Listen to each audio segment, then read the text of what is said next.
தந்தை, மகன், தூய ஆவியின் பேராலே ஆமென். இன்றைய செய்தியானது, வற்றாத நதியாய் இருப்பவர் யார்? வற்றாத நதியாய் இருப்பவர் நம் ஆண்டவரே.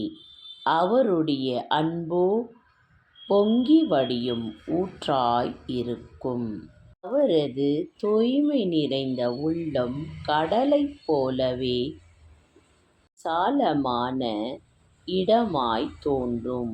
ஆதலால்தான் நம் தேவனானவர் எப்பொழுதுமே அனைவருக்கும் அழைத்து, நான் உங்களுக்கு இளைப்பாறுதல் தருவேன் என்று சொல்லி, தன் 2 கரங்களை நம்மிடத்தில் நீட்டி அழைக்கிறார்.